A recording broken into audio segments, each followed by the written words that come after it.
राधे राधे। जीवन बहुत ही आश्चर्यमय है और सबसे बड़ा आश्चर्य हर व्यक्ति का व्यक्तित्व है। हम करोड़ों की संख्या में हैं, परंतु हमारा नेचर एक दूसरे से मैच नहीं करता। अक्सर ऐसा देखा जाता है कि हम एक दूसरे को एडजस्ट करके चल रहे हैं। हम ये बहुत बड़ी चिंता में हैं कि हम क्या करें क्या ना करें, क्या हमको करना चाहिए, कैसे करना चाहिए, किस तरीके से करना चाहिए। हम काफी उलझे हुए रहते हैं। 2 मिनट के लिए सरकार पर आ जाते हैं। हमारी भारत सरकार देखिए, जीएसटी का डिपार्टमेंट अलग है, इनकम टैक्स का डिपार्टमेंट अलग है, यदि आप वाहन खरीदते हैं तो उसका डिपार्टमेंट अलग है, यदि कोई शिशु पैदा होता है तो उसका रजिस्ट्रेशन डिपार्टमेंट अलग है, यदि कोई गुजर जाए तो उसका डिपार्टमेंट अलग है, धन का डिपार्टमेंट अलग है, ट्रैवलिंग का डिपार्टमेंट अलग है। ऐसा करके एक सरकार में कम से कम आपको 30 से 40 विभाग दिखेंगे। पानी का विभाग, बिजली का विभाग, म्युनिसिपल का विभाग। तो ये सारे विभाग होने की वजह से आपको जो कार्य करना है वो बड़ी ही सरलता से होता है या नहीं होता है? आप देखिए, जब कभी आपको मान लीजिए आप घर बना रहे हैं तो आपको म्युनिसिपल परमिशन मिल जाती है, जो भी आपकी गवर्नमेंट है या जो भी आपका स्टेट है। अगर आपको नल का कनेक्शन चाहिए तो 1 सेकंड में मिल जाएगा। परंतु ये विभाग क्यों सरकार ने बनाए? ताकि काम आसानी से चल सके। और आज मैं इस एग्जाम्पल को इसीलिए ले रहा हूं ताकि आपको सरलता से ये समझ में आए कि हमारे भगवान ने भी डिपार्टमेंट बना रखे हैं जो अन्य देवताओं को दिए हैं। जैसे शनि देव हैं, इंद्र देव हैं, अग्नि देव हैं, सूर्य देव हैं, राहु देव हैं, केतु देव हैं। ऐसे हर किसी का अपना अपना डिपार्टमेंट है, लेकिन भगवान सर्वोपरि है। जैसे मान लीजिए हमारे देश के प्रधानमंत्री जी कहीं जाना आना चाहें या कुछ भी करना चाहें तो वो बेखटके कर सकते हैं, क्योंकि अलग अलग विभाग में इस कार्य को, वो जो ऑर्डर करते हैं उस कार्य को कंप्लीट करने के लिए विभाग बनाए गए हैं। वैसे ही हमारे भगवान ने भी सारे विभाग बना रखे हैं। यदि आपको धन चाहिए तो आपको कुबेर की पूजा करना चाहिए, क्योंकि धनाध्यक्ष कुबेर है। वैसे ही माँ लक्ष्मी भी है। तो ऐसे अलग अलग डिपार्टमेंट भगवान ने बना रखे हैं। परंतु होता यह है कि हमें यही नहीं पता होता कि हमें क्या आराधना करना है, किसकी आराधना करना है, हमें क्या चाहिए। एक्चुअल मानव का जीवन बहुत अजीब हो चुका है। वो क्यों पैदा हुआ उसे पता नहीं, वो क्यों बड़ा हो रहा है उसे पता नहीं, क्या एजुकेशन लेने से उसका जीवन संवरेगा उसे पता नहीं, उसकी बुद्धि की क्षमता क्या है वो धीरे धीरे उसको पता होती है, वरना वो भी उसे पता नहीं। क्या वो डॉक्टर बनेगा, इंजीनियर बनेगा या क्या बनना चाहता है, ये उसे पता नहीं होता। तो जीवन हमारा पता नहीं से शुरू होकर के पता नहीं पर ही समाप्त होता है। ये सबसे बड़ी विडंबना है हमारी। परंतु इसमें एक अच्छा रास्ता ये है कि भगवान ने हमें अपने संबंधी दिए हैं, जैसा माँ, पिताजी, बहन, भाई। हम अक्सर इनके लिए जीते हैं, परंतु हमें इनके साथ साथ उस परमात्मा का भी ध्यान रखना चाहिए, जो कि हम आज नहीं कर रहे हैं। देखिए, भगवान श्री कृष्ण ने गीता में बहुत कुछ कहा। 18 अध्याय की गीता अर्जुन को सुना दी, परंतु जब लास्ट समय आया, जब गीता का उपदेश समाप्त हो रहा था, तब अर्जुन ने कहा कि हे गोविंद, मैं आपकी शरण आया हूं। ऐसा कौन सा ज्ञान आप देना चाहते हो जो आप अपनी मर्जी से देना चाहते हो? क्योंकि अब तक आपने सारे मेरे जो सवाल थे, मैंने जो सवाल आपसे पूछे, आपने उनका जवाब दिया है। परंतु ऐसा भी कुछ होगा जो मैं और मेरी बुद्धि न जान पाए, और यदि आप उपयुक्त समझते हो तो कृपया मैं आपसे निवेदन करता हूं कि वो दिव्य ज्ञान आप मुझे प्रदान करें। तब भगवान श्री कृष्ण ने उन्हें भक्ति योग का मार्ग दिखाया। देखिए, कर्म हमें करना हमारी मजबूरी है। सोना भी एक कर्म है, बैठना भी एक कर्म है, बात करना भी एक कर्म है, मैं आपको अभी वीडियो पे लेक्चर दे रहा हूँ, ये भी एक कर्म है। कर्म सभी लोग करते हैं, फल की इच्छा भी सभी लोग रखते हैं, परंतु क्या उसका सीधा फल हमें प्राप्त होता है? नहीं होता।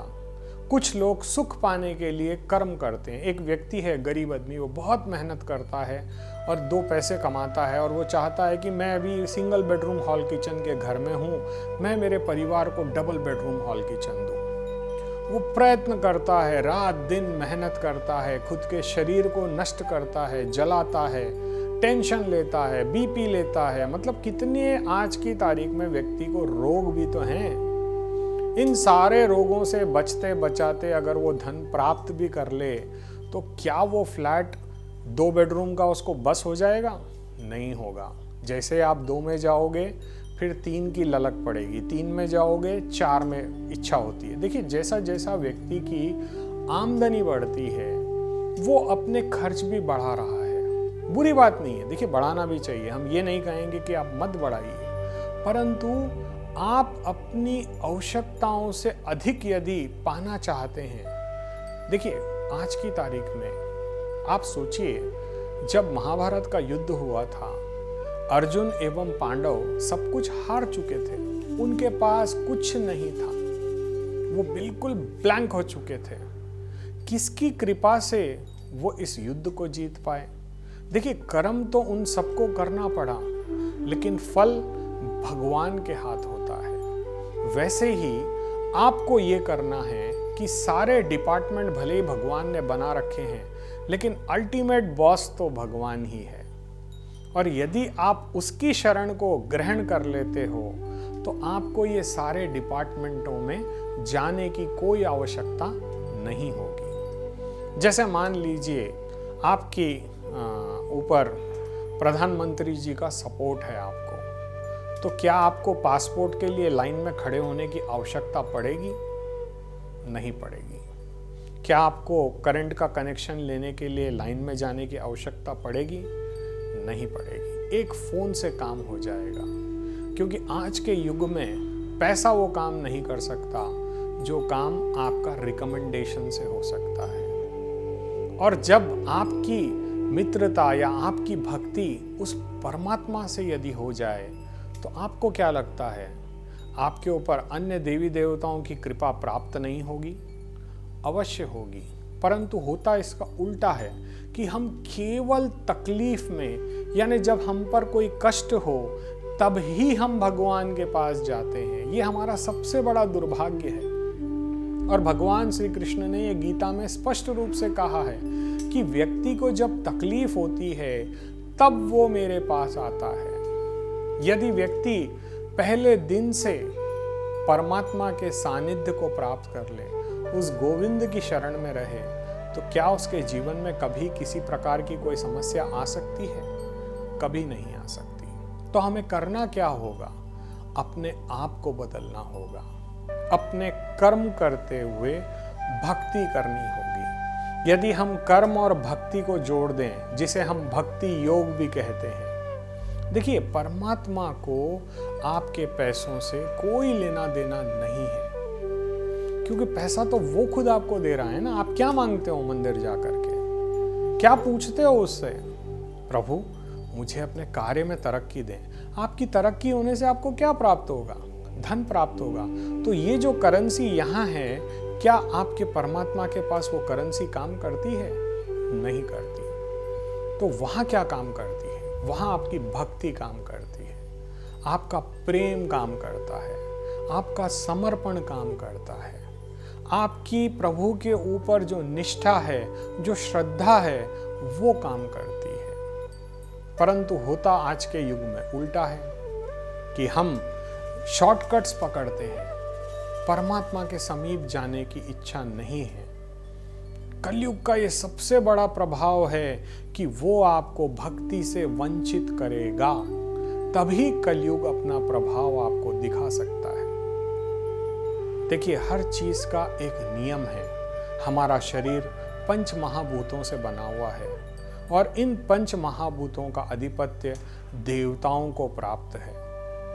यदि आप पढ़ें तो आपके शरीर में ये जो नसें हैं, जिसे हम नाड़ी कहते हैं, इसका डिपार्टमेंट सूर्य को दिया हुआ है। सूर्य अगर 15 दिन ना निकले तो हम पागल हो जाएंगे, क्योंकि सूर्य हमें तेज देता है, हमारी बॉडी को सही रूप से संचालित करता है। जाकर देखिए उन जगहों पर जहाँ पर सूर्य नारायण नहीं है, तो वहाँ ना आपको ग्रीनरी दिखेगी, ना वहाँ आपको जीव जंतु मिलेंगे, ना आपको पक्षी मिलेंगे।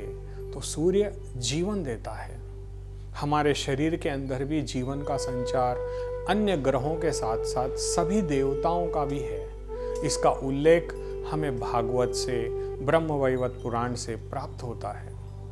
हमारे पुराणों में ऋषि मुनियों ने ऐसी ऐसी गूढ़ बातों का, ऐसे ऐसे गूढ़ रहस्यों का वर्णन किया है जिसे आज हम पढ़ने के लायक भी नहीं रहे। ना हमारे पास आज इतना समय है कि किसी गुरुदेव के सत्संग में जाएं। पुराने जमाने में होता ये था कि व्यक्ति मंदिर जाया करता था। मंदिर में प्रतिदिन सायंकाल आरती होने के बाद 1 घंटे का प्रवचन दिया जाता था। जो भी उस मंदिर के संचालक हुआ करते थे, ऋषि मुनि महंत संत, ये लोग आम जनता को धर्म के बारे में, भक्ति के बारे में संबोधित करते थे। परंतु आज हमें ये प्राप्त नहीं है। यदि कभी आप समय मिले तो इंटरनेट में खोजिए, क्या आपको ऐसा कोई प्राप्त हो सकता है क्षेत्र? नहीं हो सकता। क्यों नहीं हो सकता? क्योंकि हम जाने में इच्छुक नहीं हैं। यदि आप किसी मोटिवेशनल स्पीकर के पास चले जाएं और उन्हें कहें कि साहब मैं धन कैसे कमाऊं, उसके रास्ते दिखाओ, वो आपको मोटिवेट कर सकते हैं, लेकिन धन नहीं दे सकते। अगर धन दे सकते तो वो क्लास ही नहीं लेते।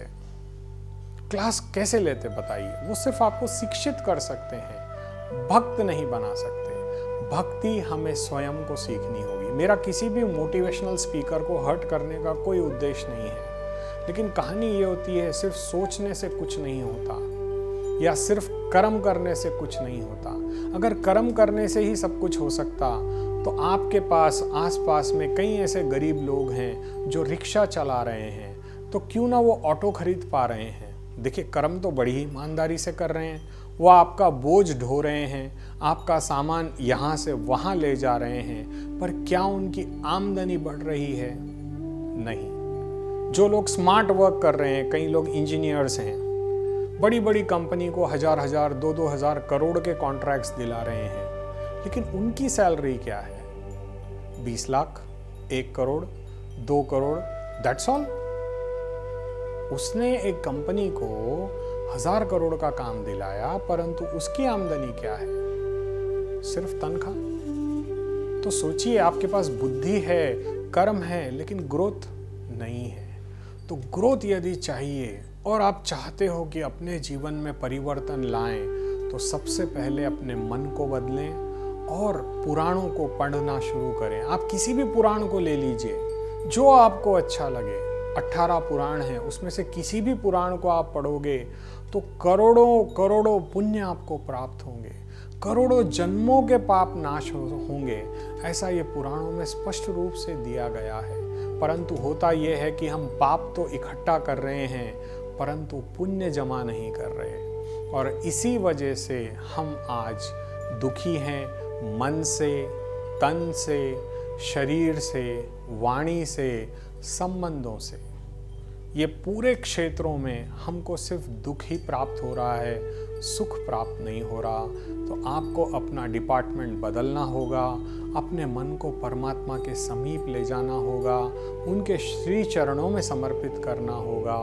तब देखिए आपका जीवन कितना आनंदित रहता है, आपकी समस्त मनोकामनाएं पूर्ण होंगी, आपके जीवन में कभी किसी कोई प्रकार का क्लेश नहीं रहेगा, न तन से, न मन से, न धन से।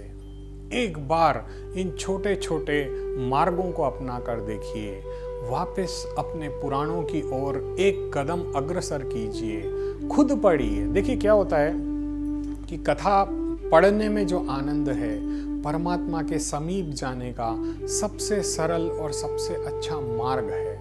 यदि हम इसका अनुसरण करते हैं और नित्य प्रति किसी भी पुराण का एक अध्याय भी नित्य यदि हम पढ़ते हैं, तो ये मान करके चलिए कि आपके जीवन का परिवर्तन प्रारंभ हो गया है और आपकी समस्त मनोकामना तो पूर्ण होगी ही होगी, साथ ही साथ आपके जीवन के समस्त क्लेशों का भी नाश हो जाएगा। एक बार इस विषय पर अवश्य विचार करें। राधे राधे।